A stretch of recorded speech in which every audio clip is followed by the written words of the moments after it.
Ever since the UCI came to Geelong, I did my first article for the Lithuanian paper, which I called Vilnius, which is the capital city of Lithuania, to Murable Street, cycling the Lithuanian way. That's brilliant. And though I may not have been the most skilled journalist at the time, they liked my passion. So over the last 2 years, I've kept up to it to the point where I've become the chief sports writer of the paper, and now I've been selected as the media liaison for the tournament this month.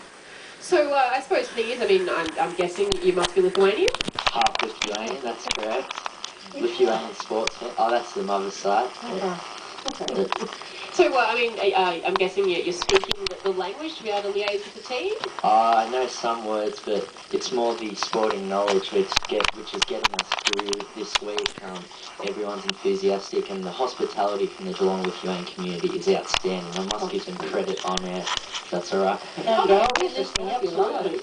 Yeah. So, I mean, so the team is in town. How many people are on it? Well, there are two teams. The sprint team with world record holders, they'll be arriving next week. But right now, the endurance team, they're staying in Grovedale. They arrived here 2 days ago, and it's an interesting story.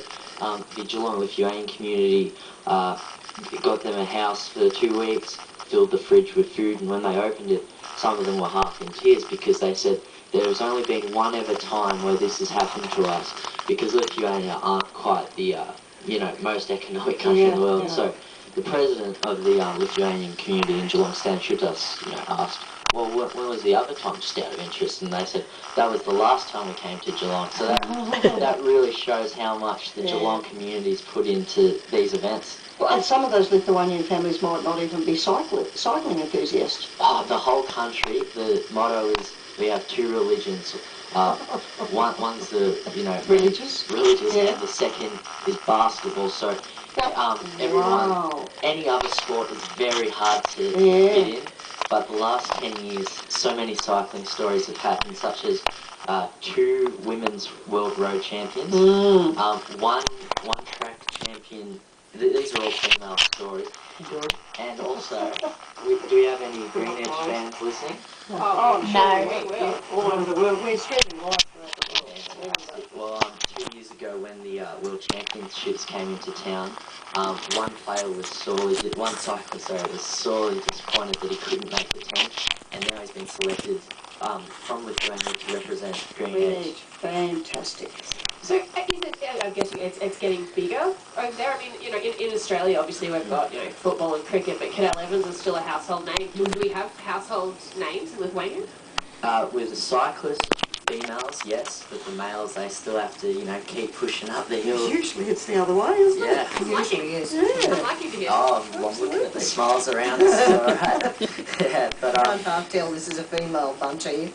Come Tour de France, you'll have, for example, last year, while we're all, we had the Yell for Cadel, the only 2 Lithuanian cyclists, one came 170th and one came 156th. Well, at least they finished. However, when it comes to women's, for example, one cyclist, Rasa Leviete, she's come top 10 in the last 2 UCI roads. One 8th in Geelong, 9th in it was Denmark last year. Yeah? Denmark, yeah. So it was in Denmark. It shows how the females are progressing to household names. Yeah. That's fantastic. That's great. So that's really good to hear. For the sport. I think we'll keep him. He could become a regular correspondent on the show. Yeah, you're a cyclist yourself? No. Don't tell us you're a basketballer, please. I'm actually just strictly a sports journalist. I'd rather bring out the positive stories of others rather than attempt myself. So you just purely got into this from being in touch with the team during the World Champs? Yeah, that's exactly correct. And since then, I brought some articles just to prove that I'm actually who I say I am.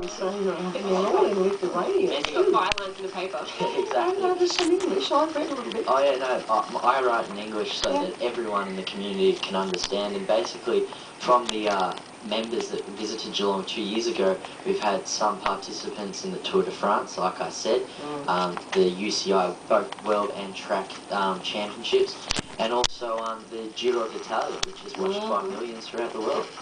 So when it comes to cycling in Lithuania, I mean, we were speaking just before with Melinda McLeod, and talked about the rivalry between, in BMX, it's more Australia and France and the US.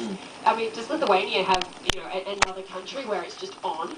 Ooh, that's a good question. The Lithuanian people were held against their independence from Russia for 50 years, so in cycling, basketball, soccer, whenever they defeat the Russians, though they try and be as political as possible on stage, with a simple clap, off stage, the party begins.